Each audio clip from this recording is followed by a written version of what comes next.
Hello class, कैसे आप सब। तो आज हम लोग कैश फ्लो स्टेटमेंट के आगे का क्वेश्चन को सॉल्यूशन करेंगे। पिछले क्लास में हम लोग क्वेश्चन नंबर 13 तक का सॉल्यूशन किए थे और आज हम लोग क्वेश्चन नंबर 14 से चलेंगे। क्वेश्चन नंबर 30 जिस तरह से हुआ था उसी तरह से हमारा क्वेश्चन नंबर 14 भी है, बस थोड़ा सा प्रोसेस अलग हो जाएगा। ठीक है, तो चलिए हम लोग क्वेश्चन नंबर 14 की ओर बढ़ते हैं और क्वेश्चन नंबर 14 का सॉल्यूशन करेंगे। ठीक है, ध्यान दीजिए क्वेश्चन नंबर 14 जो है आपके स्क्रीन पे। ठीक है, ध्यान से समझेंगे, क्वेश्चन को बस आपको समझना है और आंसर ले आना है। क्वेश्चन समझ गए तो सारा काम खत्म हो गया। क्वेश्चन नंबर 14 जो है आपके स्क्रीन पे, ध्यान देंगे। क्वेश्चन नंबर 13 में क्या था, क्वेश्चन नंबर 13 में जो था आपका calculate cash flow statement of cash flow from operating activity when adjustment item current assets and current liabilities are given. यानी कि एडजस्टमेंट आपका दिया हुआ था करंट एसेट्स और करंट लायबिलिटीज का, तो वहां सॉल्यूशन करें। और क्वेश्चन नंबर 14 में क्या है, क्वेश्चन नंबर 14 का हेडिंग क्या है, उस चीज को हेडिंग को आप देखेंगे स्क्रीन पे, आपका क्वेश्चन है दिया हुआ है calculation of cash flow from operating activity from profit and loss statement. Profit and loss का स्टेटमेंट आपकी क्वेश्चन में दिया हुआ है और उसी क्वेश्चन से आपको ऑपरेट करना है cash flow from operating activity. Right, यहाँ पे देखेंगे आपका यहाँ पे सारा चीज सीरियल नंबर 1 2 3 4 5 करके दिया हुआ है। Cash flow from operating activity के लिए जिस चीज का रिक्वायरमेंट आती है उसी चीज को हम लोग सॉल्व करेंगे। सबसे पहला चीज जो दिया हुआ है हमारा रेवेन्यू फ्रॉम ऑपरेशन दिया हुआ है। उसके बाद अदर इनकम है हमारा profit from sale of plant को सेल करने में हमारा प्रॉफिट हुआ। तो रेवेन्यू फ्रॉम ऑपरेशन हमारा ऑपरेटिंग एक्टिविटी में इसका रिक्वायरमेंट नहीं पड़ती है, इसको छोड़ देंगे। और फिर दिया profit from sale of plant, इस चीज का जरूरत हमारा पड़ता है तो इसको लिखेंगे। कमीशन है, इसका भी रिक्वायरमेंट हमारा यहाँ पे नहीं है। रिफंड ऑफ टैक्स का काम होगा। टोटल इनकम का जरूरत नहीं, उसी को टोटल करके किया हुआ है। और एक्सपेंसेस में हमारा सैलरी का यहाँ पे हम कहीं भी जिक्र नहीं किए थे फॉर्मेट में कि सैलरी रेंट का आएगा, तो ये दोनों भी नहीं आएंगे। फिर है डेप्रिसिएशन, तो डेप्रिसिएशन आपका ऑपरेटिंग एक्टिविटी में जाता है तो डेप्रिसिएशन को दिखाएंगे। उसके बाद है आपका fictitious assets, all fictitious assets write off को वहां पे दिखा रहे थे, तो यहाँ पर गुडविल रिटर्न ऑफ दिया हुआ है, इसको भी हम लोग को शो करना है। फिर है loss on sale of land, इस चीज को भी दिखाएंगे। प्रोविजन फॉर बैड डेब्ट, इस चीज को भी दिखाएंगे। प्रोविजन फॉर टैक्स है और डिविडेंड पेड है, ये दोनों को हम लोग शो करेंगे। और लास्ट में और आखिरी में आपका जो दिया हुआ है नेट प्रॉफिट, नेट प्रॉफिट को भी हम शो करेंगे। जो लिखते हैं net profit during the year, यही वाला जो नेट प्रॉफिट है वही आपका net profit during the year कहलाएगा। ठीक है, अब समझेंगे इस क्वेश्चन का जैसे फॉर्मेट हम लोग पीछे वाले क्वेश्चन में बना रहे थे वैसे ही ये क्वेश्चन में भी हमारा फॉर्मेट बनेगा। सबसे पहला जो हमारा टाइटल बनता है उस टाइटल को बनाएंगे। टाइटल बनता है cash flow statement, cash flow statement, cash flow statement यहां पे लिखेंगे as on revised 3, cash flow statement as on revised 3। ध्यान देंगे सिंपल है, कोई भी तरह का किसी भी तरह का कोई इशू नहीं होगा। पीछे वाले क्वेश्चन और इस क्वेश्चन में कोई चेंजिंग नहीं है। जैसे पीछे वाले क्वेश्चन थे ना वैसे हमारा ये भी क्वेश्चन है, बस फॉर्मेट आपको याद रखना है। जिस तरह से हमारा कैश फ्लो स्टेटमेंट का फॉर्मेट कहता है उसी तरह से हम लोग को चलना है। सबसे पहला यहाँ का जो फॉर्मेट होता है यहाँ पे आता है पार्टिकुलर, यहाँ पे आएगा अमाउंट और यहाँ पे भी आ जाएगा amount.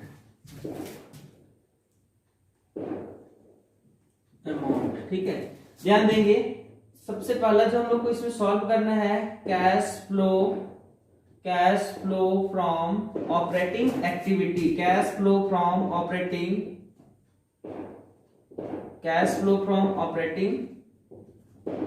Activities, cash flow from operating activities. ध्यान देंगे cash flow from operating activity में सबसे पहला चीज जो हम लोग को लिखना पड़ता है net profit during the year, net profit during the year. यहाँ पे जो दिया हुआ है 35,000, जो सबसे आखिरी में लिखा हुआ था 35,000, उसको यहाँ पे हम लोग शो करेंगे 35,000। उसके बाद उसी के जस्ट नीचे में दिया हुआ था आपका नेट प्रॉफिट के बाद जो आपका दिया हुआ है उसको समझेंगे। नेट प्रॉफिट के बाद दिया हुआ अदर इनकम। अदर इनकम में आपका दिया हुआ है profit from sale of plant, इसको भी शो करेंगे। फिर refund of tax, income, salary, depreciation. ध्यान देंगे आपका यहाँ पे जैसे जैसे हमारा फॉर्मेट करता है उसी अनुसार से हम बढ़ते चले जाएंगे।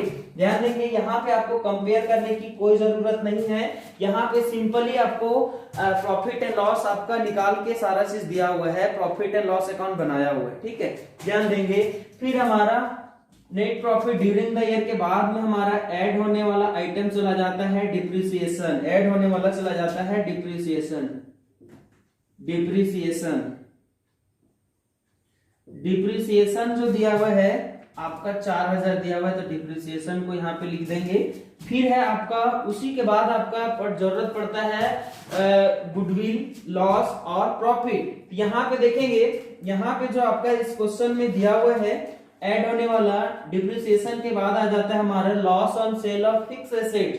अगर हमारा फिक्स एसेट्स को बेचने में लॉस हुआ है तो उसको भी यहाँ पे शो करेंगे। यहाँ पे लिखेंगे loss on sale of land. Land को बेचने में हमारा लॉस हो गया था 3000 का, यहाँ पे हम लोग शो करेंगे 3000, ठीक है। उसके बाद आता है यहीं पे आएगा हमारा all fictitious assets write off. All fictitious assets में हमारा गुडविल है। ऑल फिटिशियस एसेट्स में हमारा गुडविल दिया हुआ है रिटेन ऑफ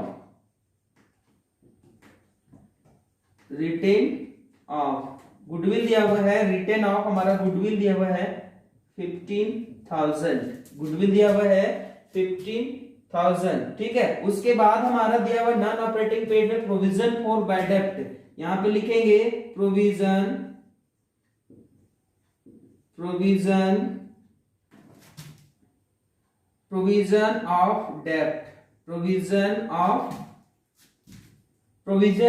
ऑफ डेब्ट जो दिया हुआ है आपका 2000 दिया हुआ है, यहाँ पे लिखेंगे हम लोग 2000, ठीक है। उसके बाद दिया हुआ है provision for tax. Provision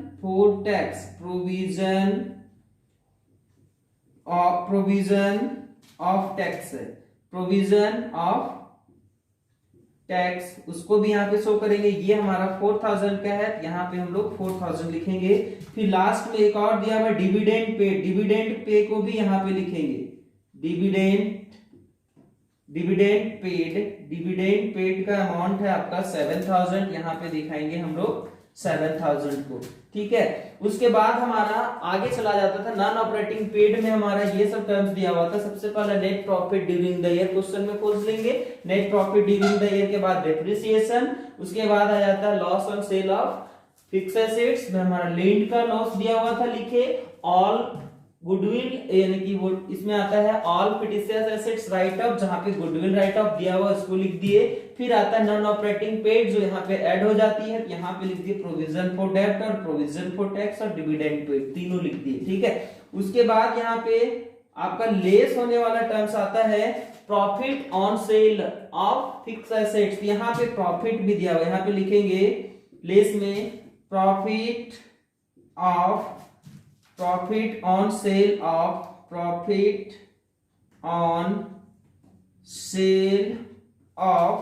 plant. Profit on sale of plant को बेचने में हमारा प्रॉफिट हो गया 17,000, तो उसको भी हम लोग यहाँ पे लिख लेंगे। उसके बाद एक और दिया हुआ रिफंड ऑफ टैक्स, जो ऊपर में ही दिया हुआ था। रिफंड ऑफ टैक्स यहाँ पे माइनस हो जाएगा, यहाँ पे लिखेंगे refund of income tax. Refund of income tax आपका दिया हुआ था 3000, तो यहाँ पे हम लोग 3000 को माइनस करेंगे। और आपका इसमें और जो बचा वो सारे चीज को नहीं लिखेंगे। ध्यान देंगे फॉर्मेट जो कहता है उसी चीज के ऊपर में आपको फोकस करनी है, एक्स्ट्रा बात को आपको ध्यान देने की कोई जरूरत नहीं है। अब यहाँ पे ध्यान देंगे, अब यहाँ से क्या होगा, ये हमारा टोटल ऐड हो जाएंगे। प्लस में आएगा तो फॉलो लिखेंगे, माइनस में आएगा तो इसे यूज लिखेंगे, ठीक है। यहाँ पे आपका सारा ऐड करने के बाद जो आएगा उसको आप लिखना पड़ेगा आपको। यहाँ पे लिखेंगे cash flow from cash flow from operating activity, operating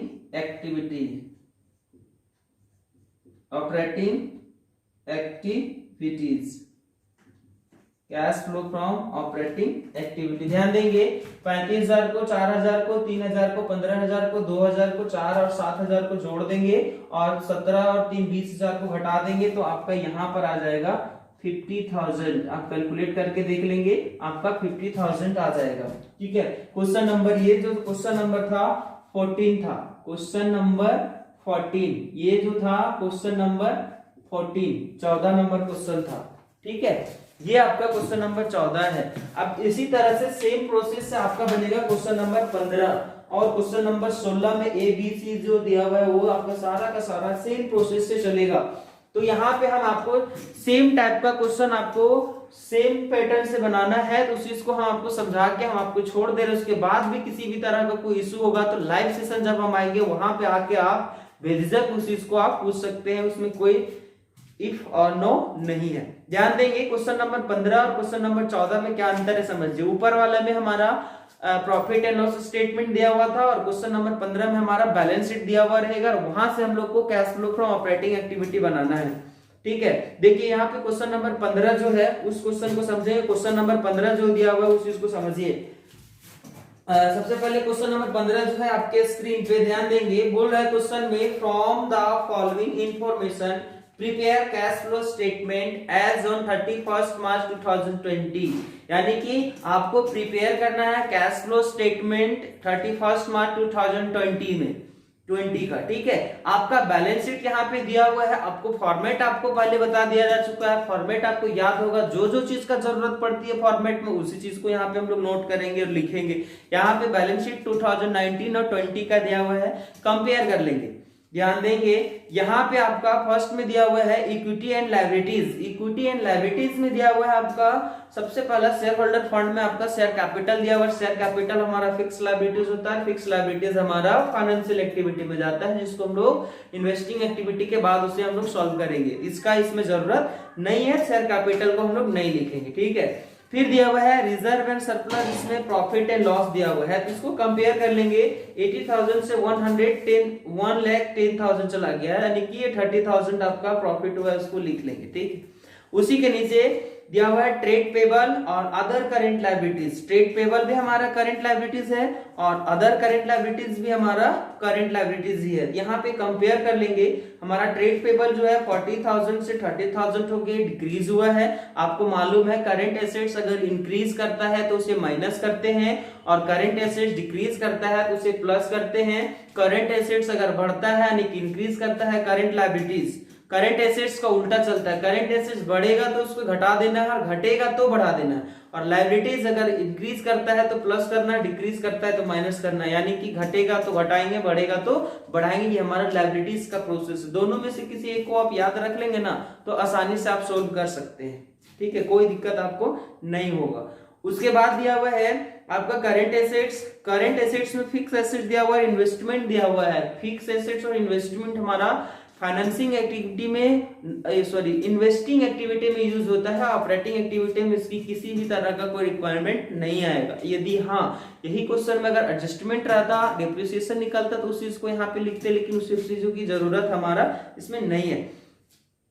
current assets में इन्वेंट्रीज है और ट्रेड रिसीवेबल है, कैश एंड कैश इक्विवेलेंट है। कैश एंड कैश इक्विवेलेंट को हम लोग शो नहीं करते हैं। इन्वेंट्रीज हमारा इंक्रीज करा हुआ है और ट्रेड रिसीवेबल है, ये भी हमारा इंक्रीज करा हुआ है। तो याद है आपको करंट एसेट्स बढ़ता है तो माइनस करते हैं और घटता है तो प्लस करते हैं। ठीक है, तो क्वेश्चन नंबर 15 है, आसान है, ये आपसे बन जाएगा। क्वेश्चन नंबर 16 का ए, क्वेश्चन नंबर 16 में क्या है, ए बी सी करके 3 क्वेश्चन बनाया हुआ है और तीनों क्वेश्चन आपका एक ही टाइप का है, समझ रहे हैं। देखिए क्वेश्चन नंबर 16 का ए बोल रहा है from the following information relating to Hindustan chemical limited calculate the cash flow statement, calculate the cash flow from operating activity, cash flow from operating activity. यहां पे देखिए, यहां से ये क्वेश्चन नंबर 16 से आसान इस क्वेश्चन में हो ही नहीं सकता है। पूरी दुनिया में इससे आसान कुछ भी नहीं होगा जितना आपका क्वेश्चन नंबर 16 आसान है।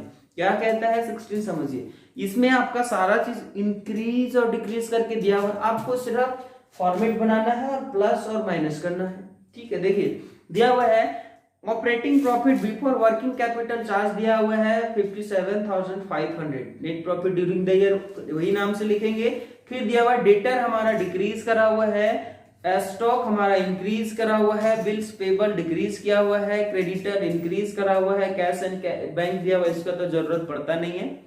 फिर दिया हुआ है इतना ही सारा चीज तो आपको दिया हुआ है। सिंपली आपको क्या करना है, इस फॉर्मेट में लाना है, प्लस और माइनस करना है। प्लस और माइनस के लिए आपको फॉर्मेट याद रखना पड़ेगा, प्रोसेस याद रखना होगा कि करंट एसेट्स जब बढ़ता है था तो माइनस कर रहे थे और घट रहा था तो उसको प्लस कर रहे थे, और करंट लायबिलिटीज जो है घट रहा था तो उसको घटा रहे थे और बढ़ रहा था तो बढ़ा रहे थे। ये पैटर्न याद रखेंगे तो सारा क्वेश्चन आपका सॉल्व हो जाएगा। उसी तरह से क्वेश्चन नंबर 16 का बी भी उसमें भी इंक्रीज और डिक्रीज करके किया हुआ है। और क्वेश्चन नंबर 16 का बी एक बार समझ लेंगे। क्वेश्चन नंबर 16 का बी बोल रहा है from the following information calculate cash flow statement from operating activity. जो स्टेटमेंट दिया हुआ है उसका आपको ऑपरेटिंग एक्टिविटी कैलकुलेट करना, ऑपरेटिंग एक्टिविटी बनाना है। समझिए ऊपर में ही दे के रखा हुआ है आपका नेट प्रॉफिट करंट ईयर का आपको 1 लाख दे के रखा है, फिर इंक्रीज करा हुआ डेटर जर्नल रिजर्व है, फिर ट्रेड पेबल डिक्रीज किया हुआ है, discount on debenture right of दिया हुआ है, ये आपका फिटिशियस एसेट्स बनेगा। ठीक है, डिस्काउंट ऑन डिवेंचर दिया हुआ है, राइट ऑफ है, ये हमारा फिटिशियस बनेगा। स्टॉक हमारा इंक्रीज किया हुआ, loss on sale of machine है तो loss on sale of machine यहाँ पे आपका ऐड हो जाएगा। उसके बाद दिया हुआ profit on sale of investment, profit वाला हमारा लेस में चला जाता है, उसको लेस कर लेंगे और फिर आपका आंसर आपका अपने आप आ जाएगा। 16 का सी सेम टाइप का क्वेश्चन है, 16 का सी भी सेम टाइप का क्वेश्चन है। इसका भी क्वेश्चन हम आपको बता दे रहे, from the following information a certain cash flow from operating activity. आपको बनाना है रोकड़ प्रवाह विवरण। आपको क्या बनाना है, रोकड़ प्रवाह विवरण। यहाँ पे भी देखिए आपका नेट प्रॉफिट बिफोर टैक्स आपका यहाँ वाला चीज दिया हुआ है, उसी के नीचे आपका डेप्रिसिएशन है, डेप्रिसिएशन भी यहाँ पे लिखना है आपको। उसी के नीचे आपका जर्नल रिजर्व है, जर्नल रिजर्व हमारा net profit during the year का हेड में ही चला जाएगा और वहीं पे लिखेंगे। गुडविल राइट ऑफ आपका फिटिशियस एसेट्स बनेगा। फिर दिया gain on sale of machine, gain का मतलब भी प्रॉफिट ही होता है, मतलब profit on sale of machinery वही बात है। फिर दिया हुआ है आपका इंक्रीज डेटर करंट एसेट्स है, इंक्रीज क्रेडिटर करंट लायबिलिटीज है, increase prepaid expenses current assets है, और decrease bill receivable current assets है, और डिक्रीज इन बिल्स पेबल ये भी आपका करंट लायबिलिटीज है, और decrease in outstanding expenses current liabilities है। तो क्वेश्चन नंबर 16 का ए बी सी और 15 number same type question number 14 बनेगा। क्वेश्चन नंबर 14 भी आपसे बन जाता लेकिन हम आपको बता दिए। क्वेश्चन नंबर देखिए 17 से जो है, क्वेश्चन नंबर 17 से आपका इन्वेस्टिंग एक्टिविटी का आ जाएगा क्वेश्चन। ठीक है, क्वेश्चन नंबर 17 आपका इन्वेस्टिंग एक्टिविटी का है, और इन्वेस्टिंग एक्टिविटी का क्वेश्चन बहुत आसान है। इन्वेस्टिंग एक्टिविटी में यूज होने वाले कंटेंट क्या क्या होता है, नॉन ऑपरेटिंग रिसीव और फिक्स एसेट्स आता है। ठीक है, तो क्वेश्चन नंबर 17 जो दिया हुआ है इजिली इसको आप समझेंगे। क्वेश्चन नंबर 17 बहुत ही आसान है, सिर्फ 2 लाइन में आपका बनेगा। ध्यान देंगे, cash flow from investing activity. अभी तक हम लोग ऑपरेटिंग एक्टिविटी का काम कर रहे थे, अब हम लोग का पैटर्न चेंज हो गया, सेकेंड टाइप में चले गए इन्वेस्टिंग एक्टिविटी। और इन्वेस्टिंग एक्टिविटी का क्वेश्चन नंबर 17 आपके स्क्रीन पे ध्यान से समझेंगे। बोल रहा है from the following particular calculate cash flow from investing activity, fix assets at the beginning of the year 2 lakh, fix assets at the end of the year 3 lakh. आपको इन्वेस्टिंग एक्टिविटी बनाना है, आपको इन्वेस्टिंग एक्टिविटी बनाना है। तो ध्यान देंगे, इन्वेस्टिंग एक्टिविटी को बनाने के लिए हमें जरूरत पड़ती है फिक्स एसेट्स का, हमें जरूरत पड़ती है नॉन ऑपरेटिंग रिसीव का। ध्यान देंगे, नॉन ऑपरेटिंग रिसीव हमारा इसमें ऐड हो जाता है, और फिक्स एसेट्स का अगर बढ़ना, फिक्स एसेट्स का बढ़ना हमारा परचेज कहलाता है। फिक्स एसेट्स का बढ़ना हमारा परचेज और फिक्स एसेट्स का घटना हमारा सेल कहलाता है। ध्यान देंगे, परचेज और सेल क्यों कहलाया समझिए। जैसे आपका 2 लाख से 3 लाख हो गया, जैसे अभी ये क्वेश्चन में पढ़े हम लोग, फिक्स एसेट्स का बिगिनिंग दिया हुआ है आपका 2 लाख, बिगिनिंग दिया हुआ है 2 लाख और एंड दिया हुआ है आपका 3 लाख, 2 लाख और 3 लाख। ये 2 लाख है, मतलब आपका ये ओपनिंग का लाएगा, ये 3 लाख दिया हुआ है, ये क्लोजिंग का लाएगा। ध्यान देंगे, इसका कहने का मतलब हमारा 2019 में 20 है और 20 में हमारा चला गया 30 लाख। तो इसका कहने का मतलब है कि हमारा इंक्रीज किया तो कहां से आया, परचेज किए होंगे, और परचेज किए हैं तो पैसा हमारा चला गया, तो पैसा जाता है तो हमारा परचेज रहता है, तो उस चीज को हम लोग माइनस करेंगे, और जब सेल होगा तो प्लस करेंगे, क्योंकि सेल करने से पैसा हमारा आता है, जाता नहीं है। इनफ्लो और आउटफ्लो, जब हम परचेज करते हैं तो हमारे पास एसेट्स भले आ जाता है, लेकिन हमारे पास पैसा चला जाता है। और आपका चैप्टर का हेडिंग क्या है, कैश फ्लो। कैश फ्लो का मतलब होता है पैसा का आना और पैसा का जाना, कब पैसा आएगा और कब पैसा जाएगा, उसी चीज का बात करना है। तो आपको ये पैटर्न याद रखना है। फिक्स एसेट्स अगर इंक्रीज करता है, इंक्रीज हम लोग नहीं लिखते, वहां परचेज लिखते हैं, और घट जाता है तो उसको हम लोग सेल लिखते हैं। परचेज हमारा माइनस और सेल हमारा चला जाता है प्लस में। अब इसका जो फॉर्मेट चलता है, फॉर्मेट को और बढ़ते हैं। इसका फॉर्मेट क्या था, cash flow statement, cash flow statement as on revised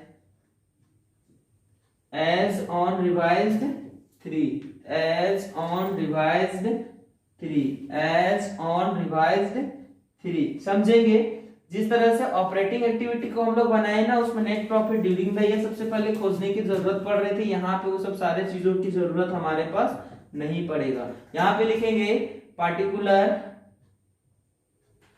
यहाँ पे लिखेंगे अमाउंट, और यहाँ पे भी लिखेंगे अमाउंट। फॉर्मेट में किसी भी तरह का कोई चेंजिंग नहीं होगा। यहाँ पे नंबर करेंगे 1, वहां पे लिखते थे cash flow from operating activity, और यहाँ पे लिखेंगे cash flow from investing activity, cash flow from investing activity.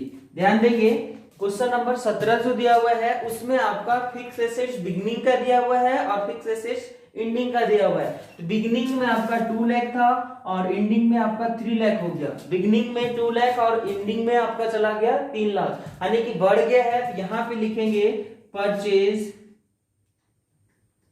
Purchase of fix assets, purchase of fix assets आपका आ जाएगा अमाउंट 1 लाख। 1 लाख आपका माइनस में चला जाएगा, क्योंकि परचेज करने से हमारा पैसा जाता है, तो इसको माइनस में लिखेंगे, और इसमें कुछ भी नहीं है। तो यहाँ पे डायरेक्टली इसका हम लोग टोटलिंग कर देंगे, टोटल इसका यहाँ पे आ जाएगा 1 लाख, और ये 1 लाख जो आएगा, ये 1 लाख आपका माइनस में आएगा, और ये माइनस में 1 लाख आएगा। यहाँ पे लिखेंगे कैश फ्लो, नहीं लिखेंगे क्योंकि ये हमारा माइनस में आया। यहाँ पे लिखेंगे कैश यूज्ड फ्रॉम इन्वेस्टिंग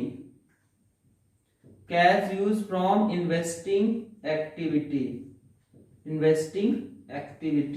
आपका 1 लाख आ जाएगा। और ये जो था क्वेश्चन नंबर 17 बहुत ही आसान है। इन्वेस्टिंग एक्टिविटी के सारे क्वेश्चन बनेंगे। इन्वेस्टिंग एक्टिविटी क्वेश्चन नंबर 17 के बाद जो दिया हुआ है क्वेश्चन नंबर 18 में, उसको समझेंगे। क्वेश्चन नंबर 18 आपका बनेगा, आसानी से बनेगा। ध्यान देंगे, बोल रहा है from the following information calculate cash flow from investing activity. 2019 का दिया हुआ है, 2020 का दिया हुआ है। इसके ऊपर वाले में बिगिनिंग और एंडिंग दोनों दिया हुआ था, यहाँ पे ईयर दिया हुआ। कंपेयर करेंगे जैसे इसमें वैसे ही करेंगे, सिंपल है ना। देखिए इसमें इन्वेस्टमेंट दिया हुआ जो लॉन्ग टर्म दिया हुआ है 2019 में दिया हुआ है 1 लाख, और 2020 में दिया हुआ है 60,000। इसका कहने का मतलब क्या हो गया, आपका 1 लाख से 60,000 हो गया है, 1 लाख से 60,000 हो गया है। मतलब है कि आपका कम हो गया तो हम लोग क्या लिखेंगे, sale of long term investment, sale of investment direct लिख सकते हैं। सेल ऑफ इन्वेस्टमेंट कितना आ जाएगा, 40,000 आ जाएगा। सेल ऑफ इन्वेस्टमेंट कितना हो जाएगा, 40,000। उसी के नीचे दिया हुआ है मशीनरी क्या है कि आपका हो गया है मशीनरी 2 लाख से 2,60,000 हो गया, 2 लाख से 2,60,000 बढ़ गया।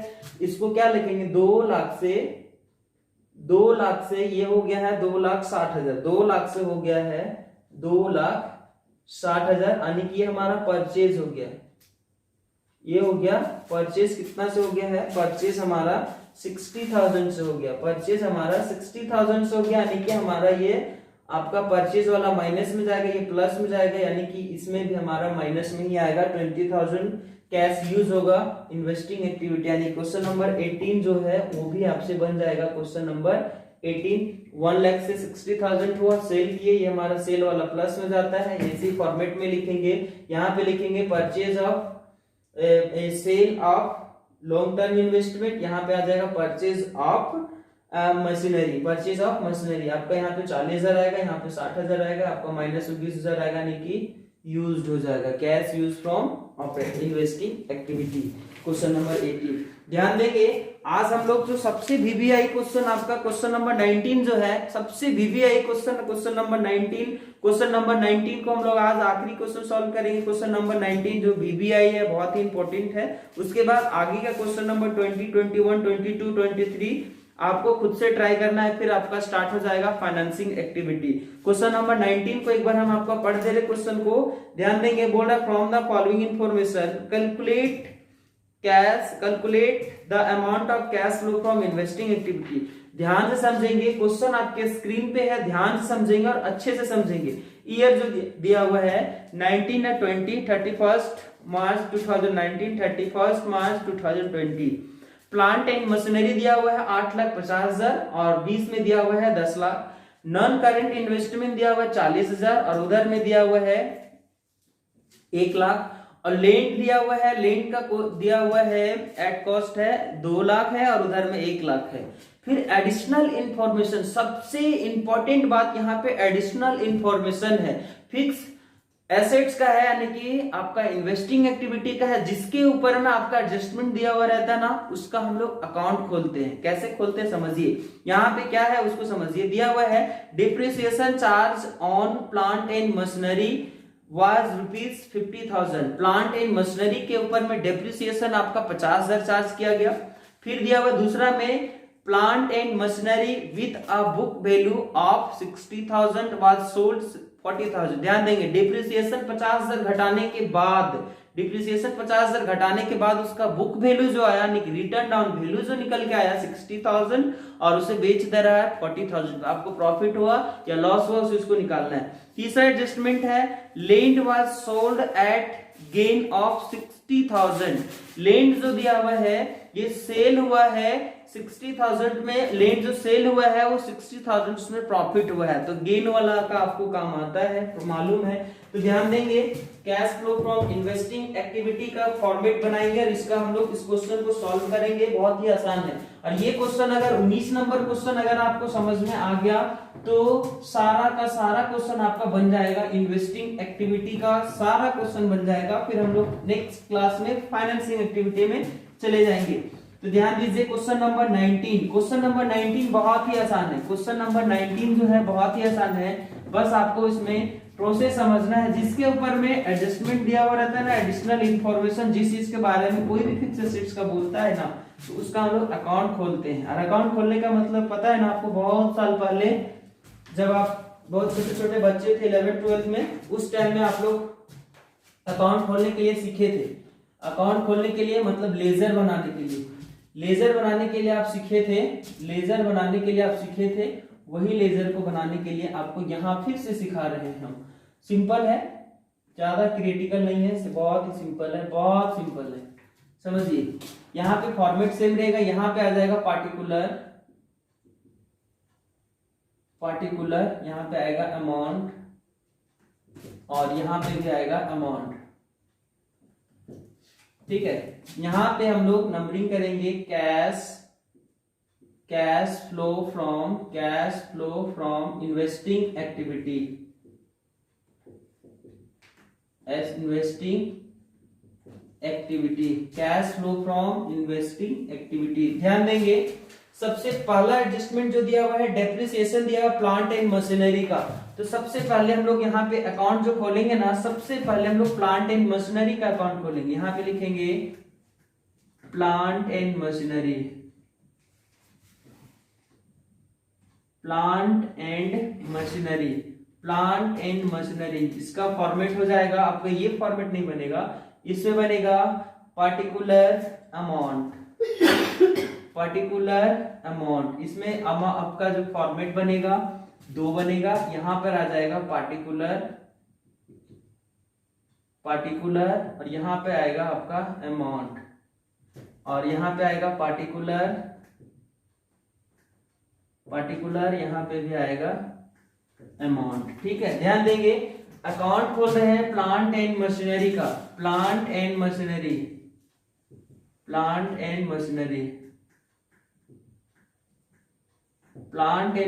का अकाउंट खोल रहे हैं। ध्यान देंगे प्लांट एंड मशीनरी जो हमारा दिया हुआ है ये हमारा फिक्स एसेट्स है। फिक्स एसेट्स यानी कि एसेट्स का ओपनिंग बैलेंस हमारा 2 साइड में होता है, तो लिखेंगे टू बैलेंस बीडी, यानी कि प्लांट एंड मशीनरी का ओपनिंग बैलेंस आपका 8,50,000 हमारा ओपनिंग बैलेंस है। ओपनिंग बैलेंस अगर 2 साइड में है तो बाई साइड में हमारा आ जाएगा बाय बैलेंस सीडी आपका ये दिया हुआ है 10 लाख, तो यहाँ पे इसका लिखेंगे 10 लाख। ठीक है, यहाँ पे लिखेंगे 10 लाख। ठीक है, उसके बाद नीचे जो एडजस्टमेंट दिया हुआ उस एडजस्टमेंट को वर्किंग नोट में समझेंगे। यहाँ पे देखिए इसका डिप्रिसिएशन वहां पे दिया हुआ है 50,000, डिप्रिसिएशन जो मशीन का है प्लांट एंड मशीनरी का डिप्रिसिएशन 50,000, और इसका जो बुक वैल्यू आया हुआ है यानी कि return down value, book value आपका 60,000, और उसी चीज को फिर से वो सोल्ड जो करा हुआ है 40,000 में उसको बेच दिया गया, 40,000 में बेच दिया गया। अब जाहिर सी बात है यहाँ पे ध्यान देंगे आपका डिप्रिसिएशन अगर 50,000 है, अब उसको आप 60,000 उसका रिटर्न डाउन वैल्यू आ रहा है, मतलब ये दोनों को जोड़ देंगे तो 1,10,000 आपका उसका कॉस्ट वैल्यू बचेगा, यानी कि 1,10,000 का सामान में 50,000 का डिप्रिसिएशन चार्ज हुआ, तब उसका अवशेष मूल्य हमारा रिटर्न डाउन वैल्यू 60,000 बचा, और उसको फिर से हम लोग सेल कर दिए 40,000 में। तो इससे को बेचने से हमारा लॉस हो गया 20,000 का, लॉस हो गया 20,000 का। यहां पे ध्यान देंगे परचेज होता है तो 2 साइड दिखाते हैं और सेल होता है तो बाई साइड में दिखाते हैं। यहाँ पे सेल हुआ है, कैश सेल हमारा कितना का हुआ है, cash cell plant and machinery को बेचे हम लोग 40,000 में, तो पैसा हमारे पास आया सेल करने से 40,000 को दिखाएंगे। फिर यहाँ पे बाई साइड में दिखाएंगे डेप्रिसिएशन,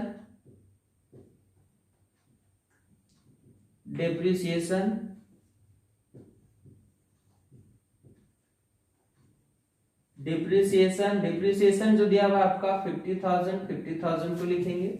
फिर आपका यहाँ पे इसको मशीन को बेचने से आपका लॉस हो गया था, तो यहाँ पे बाय करके लिखेंगे loss on sale of plant and machinery 20,000, यहाँ पे लिखेंगे आप 20,000। ठीक है, उसके बाद आप क्या करेंगे, इसका यहाँ पे क्लोज करेंगे अकाउंट को, और यहाँ पे इसको टोटल करेंगे, दोनों साइड इसका टोटल करेंगे।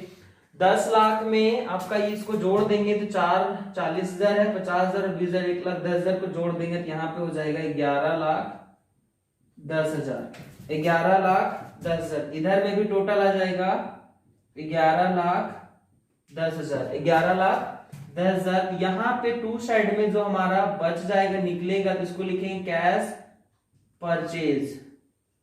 कैश परचेज बैलेंस फिगर, यानी कि 11,10,000 में से 8,50,000 को घटा देंगे तो यहाँ पे घटने के बाद आपका जो आएगा 2,60,000 आएगा, 2,60,000 ये बैलेंसिंग फिगर निकलेगा। ठीक है, उसके बाद अगला डिप्रिसिएशन जो दिया हुआ है आपका, अगला डिप्रिसिएशन लैंड के ऊपर में दिया हुआ है। अगला डिप्रिसिएशन आपका जो बोल रहा है land was sold at gain 60,000, land को बेचने में हमारा प्रॉफिट हुआ है। यहाँ पे आप बनेगा लैंड का अकाउंट, किसका अकाउंट बनेगा, लैंड का। जैसे ऊपर का फॉर्मेट बना है वैसे ही हमारा फॉर्मेट लैंड का भी बनेगा। ठीक है, ध्यान देंगे सिंपल है, जैसे ऊपर वाला काम किए हैं वैसे इसका भी काम करेंगे। लैंड का भी ओपनिंग और क्लोजिंग दिया हुआ है, उसको यहाँ पे अमाउंट आ जाएगा पार्टिकुलर अमाउंट। लैंड का ओपनिंग हमारा 2 साइड में चला जाएगा, टू बैलेंस बीडी। लैंड का जो हमारा ओपनिंग बैलेंस दिया हुआ है, लैंड का ओपनिंग बैलेंस 2 लाख है, और क्लोजिंग जो आपका है बाई साइड में चला जाएगा। क्लोजिंग बैलेंस सीडी जो दिया हुआ है 1 लाख दिया हुआ है। ठीक है, 1 लाख आपका क्लोजिंग दिया हुआ है। इसी के लैंड को बेचने से हमारा गेन हुआ है, गेन का मतलब हुआ प्रॉफिट। देखिए यहाँ लॉस को हम बाय साइड दिखाए तो प्रॉफिट को किधर दिखाएंगे, ये भी हमारा फिक्स एसेट से, ये भी फिक्स एसेट से, जाहिर सी बात है प्रॉफिट को हम लोग टू साइड में दिखाएंगे। यहाँ पे लिखेंगे टू प्रॉफिट 60,000, टू प्रॉफिट 60,000, और यहाँ पे और भी अब कोई काम नहीं होगा, यहाँ पे जोड़ देंगे तो ये हो जाएगा 2,60,000, 2,60,000, और यहाँ पे हो जाएगा 2,60,000। देखिए यहाँ पे अमाउंट जब कम पड़ रहा था, बैलेंसिंग फिगर हमारा कैश परचेज के नाम से जा रहा था, और बाय साइड में आएगा तो यहाँ पे हम लोग लिखेंगे by cash cell, by cash cell balancing figure. यहाँ पे आपका जब घट जाएगा तो यहाँ बच जाएगा 1,60,000, 1,60,000 जो आएगा आपका बैलेंसिंग फिगर हो जाएगा। ठीक है, अब यहाँ पे समझेंगे उसी चीज को, अब यहाँ पे जो हमारा यहाँ पे था वही चीज को यहाँ पे हम लोग क्या यूज करते हैं, नॉन ऑपरेटिंग पेड और फिक्स एसेट्स का परचेज और सेल को दिखाते हैं। जो जो चीज यहाँ पे हो वही चीज को यहाँ पे दिखाते। देखिए यहाँ पे कैश सेल हुआ है, ये अकाउंट बनाने में हमारा ये कैश सेल हुआ है 40,000 का, किस चीज से, प्लांट एंड मशीनरी को। यहाँ पे लिखेंगे सेल, 50 मिनट हो गए, sale of plant and machinery आपका आ जाएगा 40,000, प्लांट एंड मशीनरी 40,000। फिर आ जाएगा यहाँ पे देखिए वही प्लांट एंड मशीनरी को हम लोग कैश परचेज किए हैं 2,60,000, यहाँ पे लिखेंगे purchase of plant and machinery आ जाएगा आपका 2,60,000, 2,60,000, और परचेज वाला हो जाता है माइनस। फिर यहाँ पे देखिए सबसे पहले उसी के नीचे में आपका जो दिया हुआ था non current investment, non current investment आपका बढ़ गया था, तो उसको लिखेंगे हम लोग परचेज। दूसरा नंबर में दिया हुआ जो क्वेश्चन में उसको लिखेंगे purchase of non current investment, non current investment 60,000, non current investment 60,000, non current investment जो था हमारा, नॉन करंट इन्वेस्टमेंट जो था हमारा 40,000 से 1 लाख हो गया था, तो 60,000 से परचेज किए थे। ठीक है, दूसरा हमारा दिया हुआ था, तीसरा में लेट दिया हुआ था, at cost opening closing profit भी दिया हुआ था, उसमें हमारा सेल हुआ है 1,60,000 का, तो यहाँ पे लिखेंगे sale of land, sale of land हो जाएगा 1,60,000, सेल ऑफ लैंड 1,60,000। और भी इसमें कुछ काम करने की जरूरत नहीं है, यहीं पे ये क्लोज होगा, बस अब इसको प्लस और माइनस कर देंगे, आपका जो आएगा वही आंसर हो जाएगा। 40,000 है आपका प्लस में, और 1,60,000 है प्लस में, 2 लाख हो जाएगा, और यहाँ पे दिया हुआ 2,60,000 और 60,000 को जोड़ देंगे, ये हो जाएगा आपका, जोड़ने के बाद ये 2 लाख हो जाएगा, ये 60,000 है और ये 60,000 है, 1,20,000 और 2 लाख हो जाएगा आपका 3,20,000 में घटा देंगे इसको, तो यहाँ पर आपका बच जाएगा 3,20,000 में 2 लाख को घटाएंगे तो 1,20,000, और 1,20,000 ये आपका माइनस में आएगा, यानी कि हम लोग यहाँ पे लिखेंगे cash used from investing activity, cash use from investing activity, right. तो इस तरह से हमारा क्वेश्चन नंबर 19 कंप्लीट हुआ। ध्यान देंगे आज हम लोग क्वेश्चन नंबर 19 को कंप्लीट करने के बाद ये जो हमारा था